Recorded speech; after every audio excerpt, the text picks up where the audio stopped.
ಜೀವನ ಪ್ರಕ್ರಿಯೆಗಳು ಎಂದರೇನು?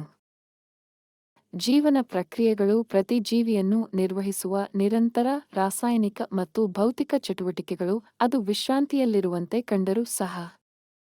ಒಟ್ಟಾಗಿ ಅವು ಬೆಳವಣಿಗೆ, ದುರಸ್ತಿ ಮತ್ತು ಕೋಶಗಳು ಹಾಗೂ ಅಂಗಾಂಶಗಳ ಸ್ಥಿರ ಕಾರ್ಯನಿರ್ವಹಣೆಯನ್ನು ಖಚಿತಪಡಿಸುತ್ತವೆ.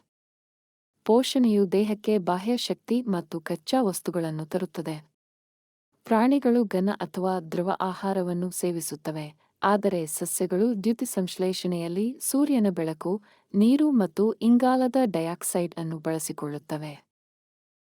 ಬಹುಕೋಶೀಯ ಜೀವಿಗಳಲ್ಲಿ ಆಹಾರವು ಯಾಂತ್ರಿಕವಾಗಿ ಮತ್ತು ರಾಸಾಯನಿಕವಾಗಿ ಸರಳ ಅಣುಗಳಾಗಿ ವಿಭಜಿಸಲ್ಪಡುತ್ತದೆ.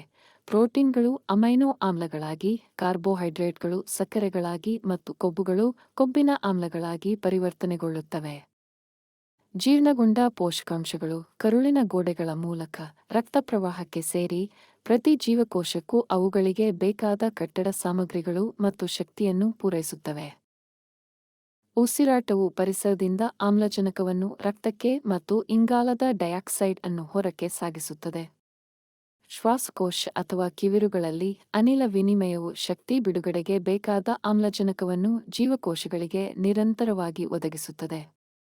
ಪ್ರತಿ ಜೀವಕೋಶದ ಒಳಗೆ ಆಮ್ಲಜನಕವು ಮೈಟೊಕಾಂಡ್ರಿಯಾದಲ್ಲಿ ಆಕ್ಸಿಡೀಕರಣ ಕಡಿತ ಪ್ರತಿಕ್ರಿಯೆಗಳನ್ನು ಶಕ್ತಿಯುತಗೊಳಿಸುತ್ತದೆ, ಪೋಷಕಾಂಶಗಳನ್ನು ಏಕರೂಪದ ಶಕ್ತಿ ಕರೆನ್ಸಿ ಎಟಿಪಿ ಆಗಿ ಪರಿವರ್ತಿಸುತ್ತದೆ. ಇದು ಎಲ್ಲಾ ಜೀವಕೋಶದ ಕೆಲಸಗಳನ್ನು ನಡೆಸಲು ಸಹಕಾರಿ. ವಿಶೇಷ ಸಾಗಣೆ ವ್ಯವಸ್ಥೆಗಳು ಪೋಷಕಾಂಶಗಳು, ಅನಿಲಗಳು ಮತ್ತು ತ್ಯಾಜ್ಯಗಳನ್ನು ವಿನಿಮಯ ಸ್ಥಳಗಳಿಂದ ಪ್ರತಿ ಜೀವಕೋಶಕ್ಕೆ ಒಯ್ಯುತ್ತವೆ.